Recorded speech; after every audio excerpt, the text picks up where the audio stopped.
I think that for me, the motto or the what I live by, right? This is what I live by is lead with contribution and compensation will follow. Serve, not sell. That has always been what I believe in. And so I think that connection is really important to me. And I love looking out at people and feeling it when I get it back, right? And so I think for me that I just knew that all I could do was just serve, do what I always do, just serve. And I just had to trust that it would be right. And I guess it was, because all those people that gave me their credit card, like none of them canceled, none of them, like it went really well. And that changed the whole trajectory of my business for sure. Our guest today is Patty Farmer. Patty is an award-winning marketing and media strategist.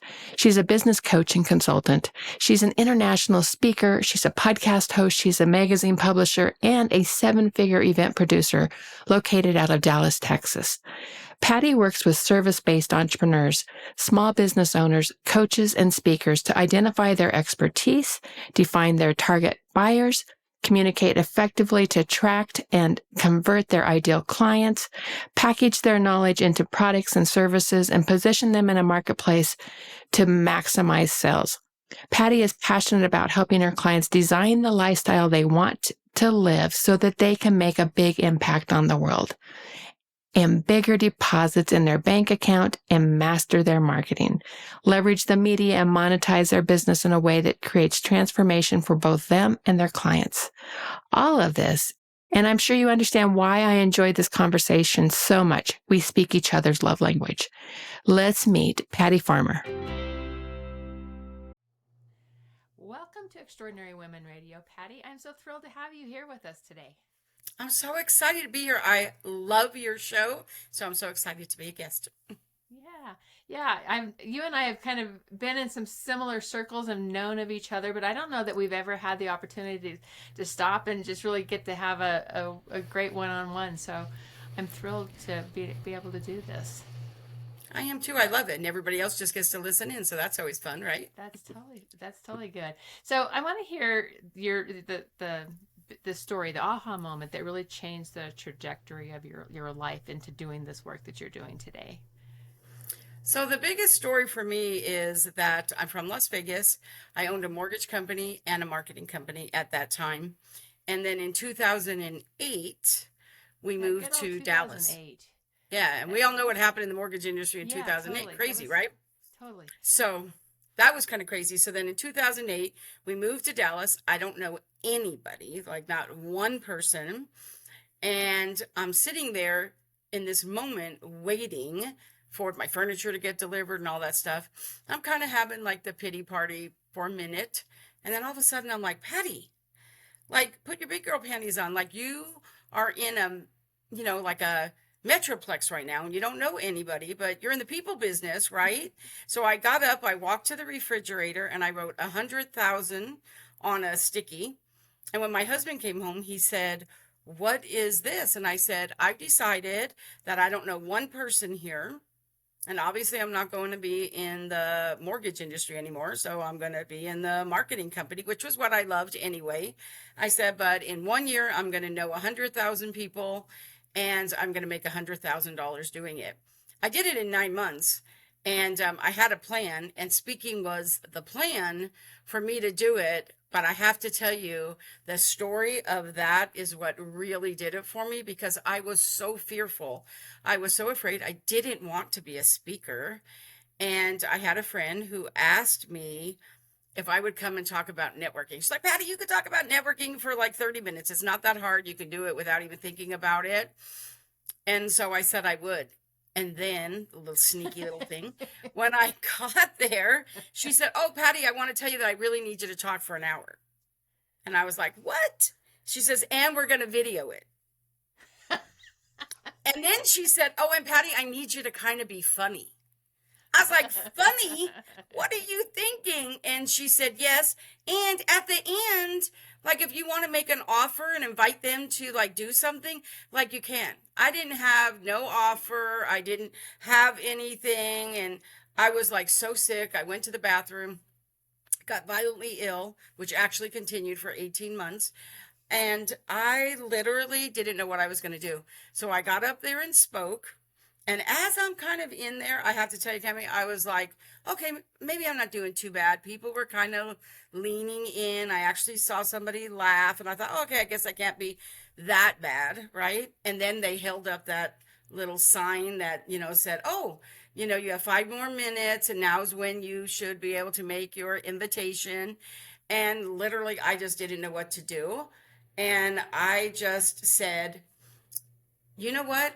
If you are anywhere interested in anything that I've said, I could probably talk to like 15 of you, 17 at the most, but that's all I have time to do. That's what I actually said, right? This was this is like 13 years ago. And if somebody would have I could told me talk that to now 15, 80% maybe of my 17. clients like were speakers, I would have never believed them.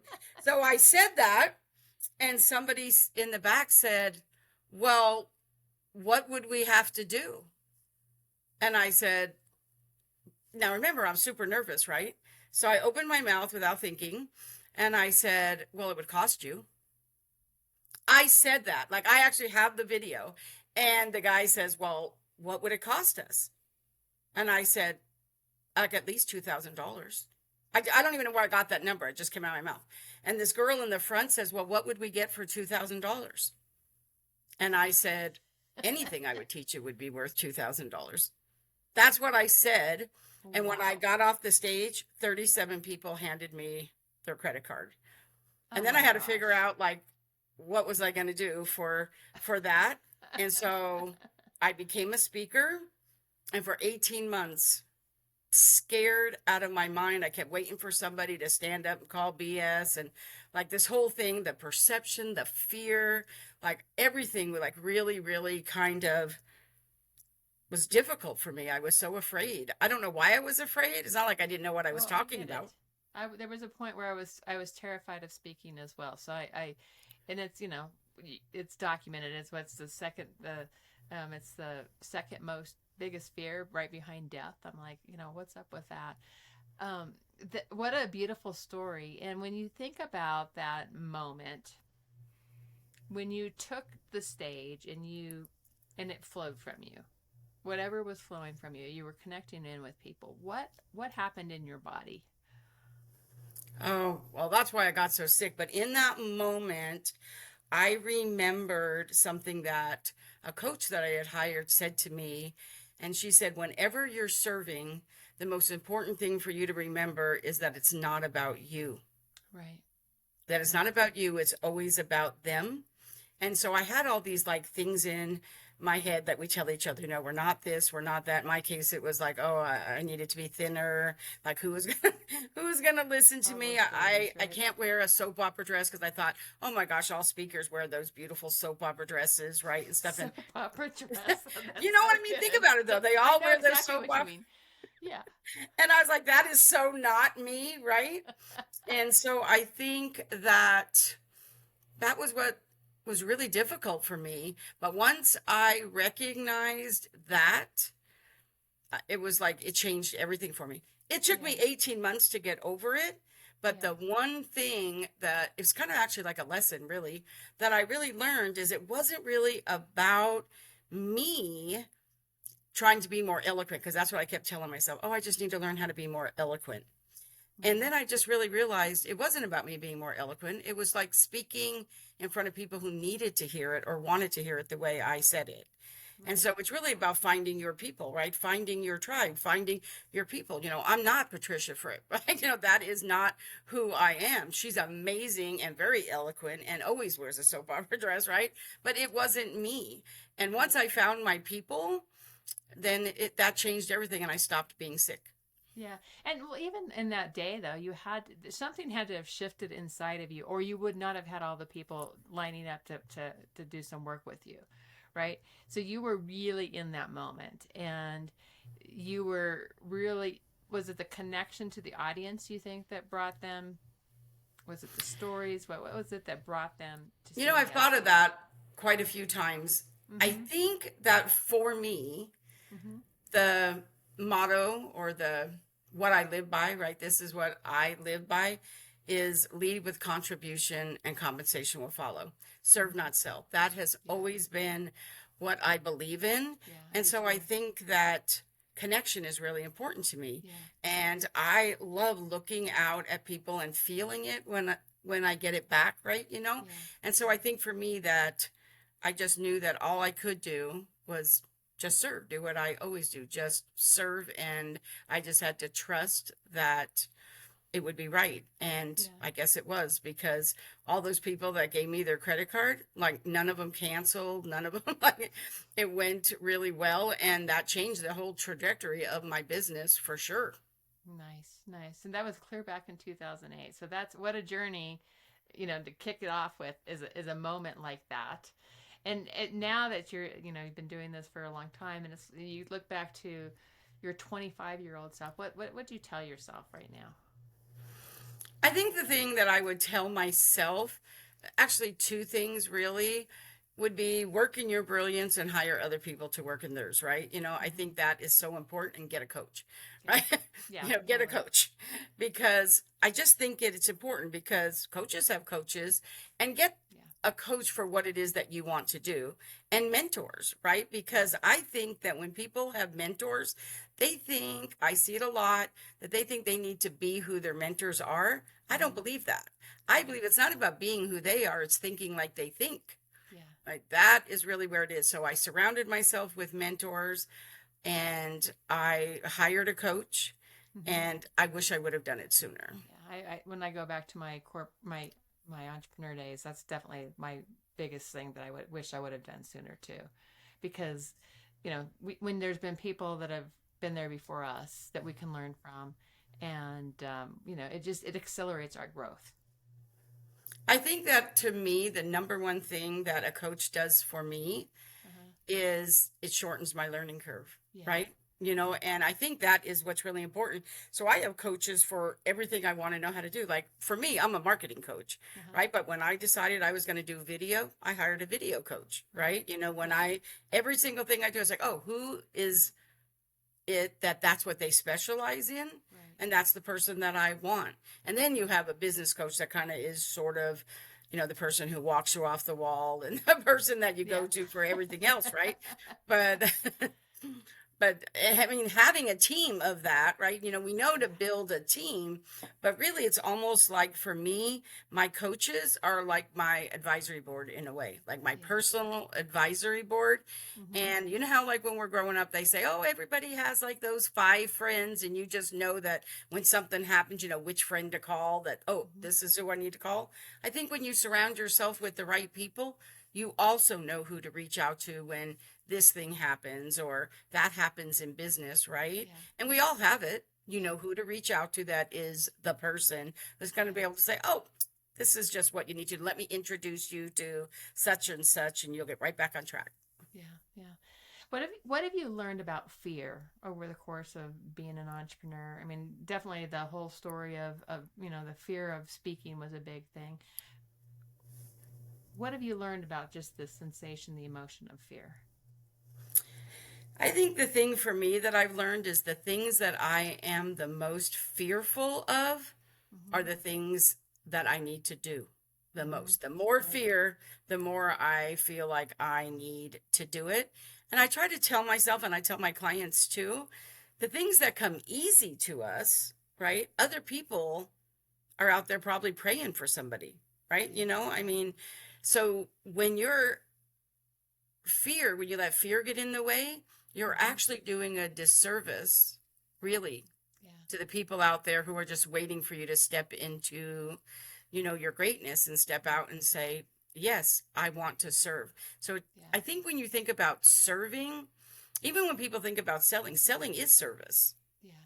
Yeah. right? Totally. Totally. Mm-hmm. I say that all the time. Selling is service, because we serve when somebody comes into our business, and when they choose to come into our business, we are serving them from that moment to help them grow into their next evolution of who they are. And not only that, but you know how when you have a conversation with someone, or you watch a master class, or like whatever the case may be, and then you're like, oh wow, I think that would really help me with whatever, and then they don't tell you the next thing to do. You're Yeah. like, wow, I just wasted this whole hour because you didn't tell me the next step. Yeah. right? So I feel like that was a disservice to me. So, sometimes people, I hear them, they'll say, oh, when I go to events, they better not try to sell me something. Or when I go to this, they better not try to sell me something. I'm thinking, why are you going? Because I don't know about you, but every masterclass, every event, everything I do, I walk in there thinking, man, I hope the person on that stage, on the other side of that Zoom call, is going to say something to me that I know that whatever it is they're selling is the thing I need to have. And that's Yeah. why I'm here. Yeah. Yeah. Otherwise, you're just wasting time. Totally. Yeah.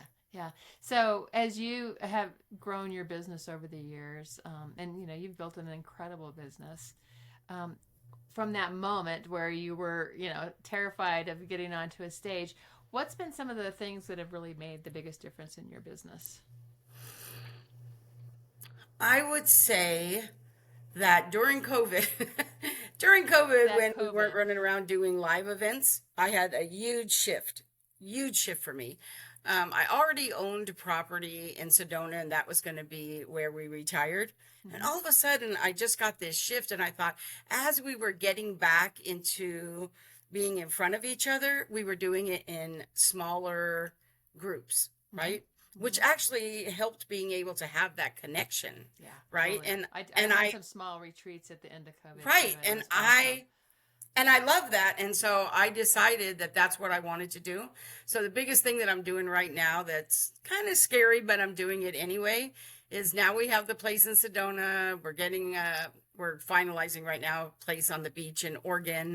We Oh, we're have in a Oregon. place in Italy. We're in So Oregon. my goal is to do retreats in all of those places. And by the time I retire, my business will have paid for them. And then I can just travel around to all those places.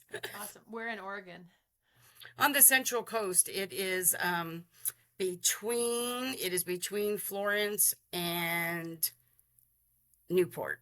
Okay, It's cool. called Bayshore is where it's at. Okay. My son lives in on the Oregon coast, so I know a lot of those little towns. I have not been that far south, so Yeah, it's called Seal Rock. That's what it's okay, I called. know where that is because we've actually kind of looked online at property there, and I'm like, ooh, look at the property there. Very cool. I love the Oregon coast, and so then you've got Sedona, and then you've got where's the third one? In Italy. Italy, Cool. We're in Italy. Positano. I don't know where that is. Have you ever seen that movie? All right, women. Have you seen the movie with Diane that called Under the Tuscan Sun? Oh yeah, totally. Yeah, so Positano is where she goes to the water and he's on that balcony up there when he kind of That's breaks up with her. awesome. Yes. Oh, I have a good story about Under the Tuscan Sun if we ever have a chance to share it, because I have to tell you, one of the things I have found about myself is when I put my mind to something and I want to manifest stuff, like I make it happen. And when I went to Italy on that sabbatical, like literally I just was determined I was going to do that. It was right before COVID, and Uh-huh. I rented this villa in Italy that then during COVID, one of the owners passed away. So I bought it. Wow. Wow. So there is that, just being at the right place at the right time. So you've got I think this. it's saying yes at the right place at the Yeah. right time. It's not just being there. No, you're It's right. it's when your gut tells you, right, to just be able to say yes. I just say yes and then I figure out how to do it. Yeah. Yeah. So you're a very successful business coach, marketing coach, and you've got your properties now. You're leading retreats on. Um, what's the I get the vision of where how you want to retire. You want to retire with those paid off. But what's right now? What's here right now for you? So right here, right now, for me right now is I'm really involved in these masterminds that I'm doing and I Mm-hmm. love them. I Mm-hmm. love to do masterminds versus group programs. I mean, I know that is a group, but that's how I like to do it. Yeah. And right now I am doing a mastermind just for coaches and a Uh-huh. mastermind just for podcasts. Cool. And I am loving those two things and it is making me really happy, but I'm doing like a hybrid model. Mm-hmm. That's kind of the scary part when you don't do it how everybody else does it, Yeah. which I tell you, if you're doing something and it's not how everybody else does it, that's what I Hallelujah. love. That's my favorite. When somebody says to me, oh, Patty, I'm going to have resistance because I want to do it differently. Like, yep, you're my person because that's what I love, right? Can Yeah, we do totally it love it. outside the box? I'm like, why is there a box? Yeah. Well, my mastermind program. They get equine guided retreats as part of their mastermind program. And that's, as far as talk about doing things in a different way. And I I love love that. that. Right. And so it's like listening to these stories, these gifts of who we are, all the things that make us unique. And like the fact that you own these three beautiful properties, that it can just become such an intricate part of our businesses and how we serve. Absolutely. Yeah. Yeah. Um, the world of marketing has definitely changed since COVID. What do you know that's different? What do you see that is not no longer working, and what's shifted? I think the biggest shift is how we deliver content. Mm-hmm. There was a time when we really loved everything to be robust, right? We wanted all this really good, robust information. Now we no longer want that. Now we want snack size information, right? And I think that when you're using your voice and staying true to your voice, it's a little bit harder to do that in snack size information. And now all of a sudden we have AI that has come into the picture too, Yeah. right? And so I think it is really going to be even more important than ever to really use our voice, right? Like And truly your voice. like truly your voice. Now, I teach people about AI too. There's a place for AI, right? Yeah. As a marketing person, you Mm-hmm. better really, kind of lean into that. It isn't going anywhere. Yeah. And But as long as you think of it as an assistant, right? Like a team member, it's not a ghostwriter. yeah. Like that's not what it is. So you have to be true to your voice. So it's really good to do tasks. Like, that's the thing I give it. And you know what? In your personal life too, and I'll give you like a perfect example of doing it in both ways. Like I go to the grocery store and I'm kind of on a health journey, and I go to the grocery store and I literally go to Chat GPT and say, I bought artichokes, I bought this, I bought that. This is all the things that I bought. Give me a 1 week meal plan. And it literally creates my meal plans for me out of whatever I Oh, told it. that's so cool. You're the second person I've heard talk about developing a meal plan with ChatGPT. So I think that's super cool. And I'm on a health kick too. I'm pretty good about being the one that plans it on a Saturday and orders my grocery by 8 o'clock in the morning, and they're delivered by noon on Saturday morning. So I don't go anywhere. And I'm so loving that. But what I love is looking for ideas and innovation and different ways to look at something using technology like that. So I think it's super cool. Here's one way that your audience can really stick to their voice Mm-hmm. is I don't want to get into the whole how to, but I just kind of Yeah. want to give them this Yeah, no, I is like if you it. have a phone, and like I'll tell you, I have an iPhone, so that's what mine is. So when you go to the notes, Uh-huh. right, when you go to the notes, you go to the notes, you hit the microphone, right, just like you're going to voice, leave yourself a note, right? Uh-huh. A lot of people don't know that that's actually there, but just like when we text, you can do it in notes, and you go in there and you just close your eyes and speak from your heart. And you just say, this is what don't worry about how it sounds. This is what I stand for. This is who I serve. This is what I love. This is my mission. This is all of that. And then when you get done with that, you actually email it to yourself, copy and paste, and you can put that into AI and it learns your voice. Ooh, that's super cool. That's super cool because then you can start to leverage that and play with it, Mm-hmm. and what you get back, it's ideas, and then you can work it, right? You massage Oh yeah, it. you can change it and upload it Yeah, every time for a different yeah, thing because you might have a yeah, different scenario. yeah. So it's a really, really great way to speak from your heart and then train it to be able to talk. And it's still you can't use it exactly how Right. it is. That's not what you're using, but it does.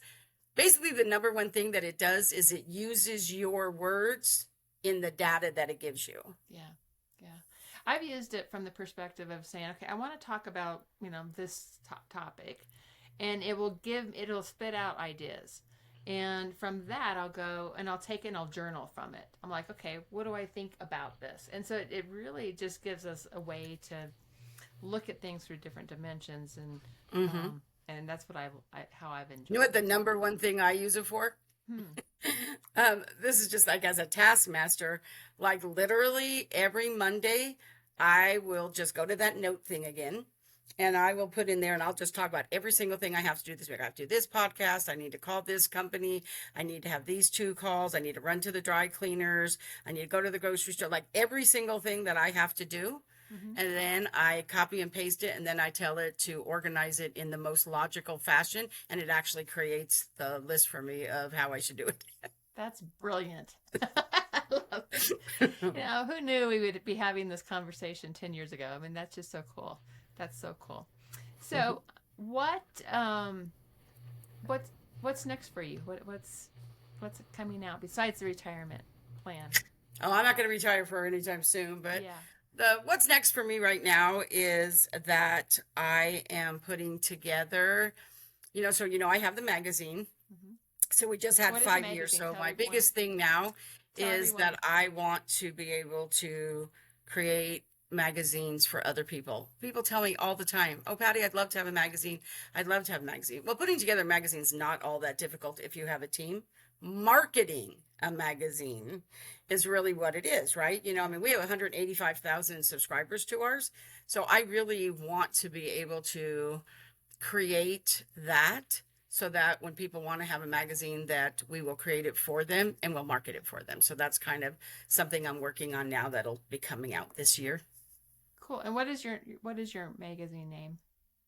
My magazine's called Marketing, Media, and Money. Nice. And they can just go to marketingmediamoney.com.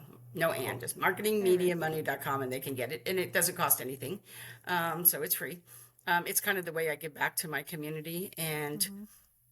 and the concept really for it is that I want people to share what's working now to help my audience, right? What's working now, not 5 years ago or 10 years ago, but really share what's working now. And so that's really important to me. And I have an amazing network. And actually, what I would say, this actually kind of goes to the fear thing. I actually think there's things that we're fearful of, and there's also things we don't like to do. Right? And you don't have to do those either. I literally created the magazine because I didn't want to blog. Like, I didn't like blogging. And I thought, what could I do to not do blogging? I just didn't like doing it. And I said, oh, I'm going to publish a magazine so that I only have to write once a quarter instead of, So like, it was I a didn't know shift. that the magazine was going to end up being what it was. But now it's one of my most favorite things to do. It's one of my favorite parts of my business. But it came from a need to solve a problem that I didn't like to blog. Interesting. And I think that's really brilliant because you listen to, gosh, I'm feeling this resistance around blogging. What else can I do? So for any of our listeners, if you're feeling a resistance, and there's something here to just be said about the resistance of, I don't want to do it because I don't like doing it, or I don't want to do it because I'm fearful of doing it. How do people know that difference? For me, my stomach tells me. Yeah. For me, my stomach clearly lets me know which it is, right? Because when you don't want to do it, you just kind of find that it kind of makes it to the bottom of your list and then starts the list the next day because you just really don't want to do it. When you're really fearful about doing something, you'll literally get a stomach ache when you think about it. You'll do anything to not even want to discuss it because you feel like, oh, I should be doing that. And I always say, never say should, right? Because it's like going to the gym, right? Oh, I don't want to get on the floor and do sit-ups. Well, there's a lot of other exercises that you can do to work your abs. You don't have to get on the floor if you don't want to. There's always another way if you're open to it. So for me, when I am fearful about something, it's like, okay, what's the other way? Is there another way, or is this absolutely something that I need to do? If it is, I hire a coach to help me. If it's not, I just find another way. Yeah. What are you doing right now that you're afraid of, but you're doing it anyway? They're going to laugh, but really, honestly, the number one thing for me is I'm really trying to get a handle on this YouTube shorts. I know everybody else is already doing it and stuff, but I really want to, I really want to be really doing that. And to tell you the truth, I do it, but I do not like doing video. Yeah. Yeah. I'm not a big fan of video either, but I'm doing it. And I like the speaking piece. I wonder, will there be a point where I totally love I love to get on a stage, right? And I had to go through that fearful stage. And it's not so much that I am fearful of video, but it's more of just, I don't know. I have all this head stuff around that I Now I don't have want to to do. do it though. I was recently asked to do TV, to Uh-huh. internet TV, but Uh-huh. still television, Yeah. but still a TV show. But for a huge, huge company.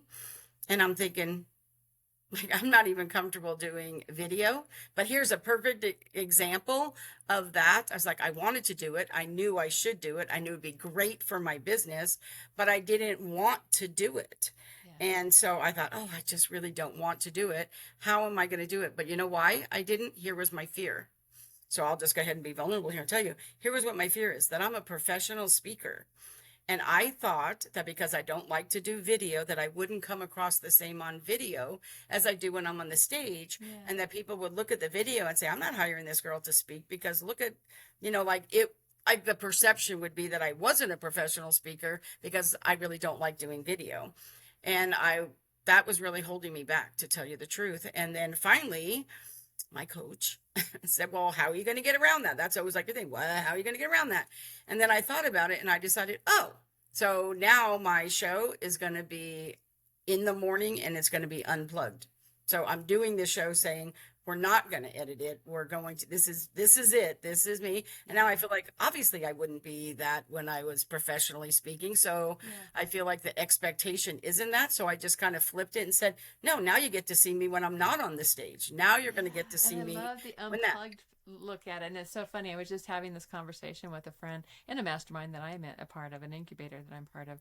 And we were talking about this and I'm like, I think the idea of just being out on a walk and having conversations with people, to me, versus all the production, um, that's what I'm really leaning towards, and doing more of that kind of video, because That's it's what I really think easy. too. It's just really easy to do that, and it's unplugged, and it's just being you, and everything about just being you is so resonates with me. So I love that. Thank you. I do so much traveling and I do a lot of traveling around the world, right? Hmm. And so because I do, I always get up in the morning and go have coffee. I'm a coffee connoisseur. I love coffee. And so my show's going to be conversations at the coffee shop. And literally that's what it's going to be. Yeah, and you're This there. is You're having your cup. You're just in the flow of the morning. That's When you awesome. think about it, though, I just thought to myself one day, I thought, how many people do I know that I really respect and I admire? And I think, man, I would really love to have a cup of coffee. Not like get all fancy, but just let's just sit down. Not where they have to worry about it. Just like, let's just do that. And I Yeah, thought, that's what my show should be. yeah, Like, I should just do totally. that show Yeah. because So that's for what our I like. I would listeners, love to sit down with the people that I respect and say, "Hey, let's just have a cup of coffee. I don't care if our makeup's done. I don't care. I will have makeup on. I will. So I'm not showing up without makeup, but but I won't be all fancy. But I will have some makeup on for her. But when you think about it, though, really honestly, like I would love to sit across from some of my favorites and just be able to have that conversation, right? yeah. So yeah, so that's what I feel like. People see me on stage, they see me all these other places. This is going to be real talk, real from the coffee shop, having coffee. Ask me anything you want. That's what I'm going to do. That's awesome. And what it's a great lesson, even just going back to your initial story where you just were you. And the more we can just be ourselves and not try to project something, but just be ourselves and show up in our natural environment, that's where people fall in love with us, and because we're really just showing up as ourselves. That's what I think too. I agree with you. I feel Yeah. like, and I think that that's who the people really want. Yeah. They And if don't they're want really all this thinking about made up hiring stuff. you, do they really Right. want you when you're all like whatever? Do they really want to know what it's going to be? Because that's the person they're going to be across Zoom if they hire you. Yeah. Yeah. So that's our invitation to all of you listening today, is to think about what's that thing you're really resisting, and just think, can you just show up naturally as you? That's good. That's good. Okay. So where can people learn more about you and your business, Patty? I can make it nice and easy if they just go to my website at pattyfarmer.com. The podcast there, the magazine's there, everything I do is there. One place, everything's there, just on my website, pattyfarmer.com. Cool. Cool. Cool.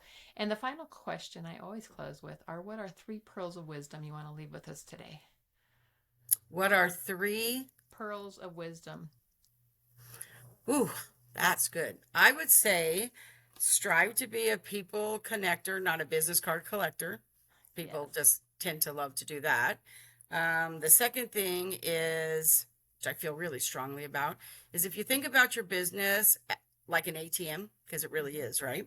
Like an ATM, are you making more deposits or more withdrawals? Because the reality is that relationships are the currency in today's business environment. So are you making more deposits or more withdrawals, right? Because I think that is really, really important. And I would say the last thing would be never be afraid to use your voice, even if it's shaking.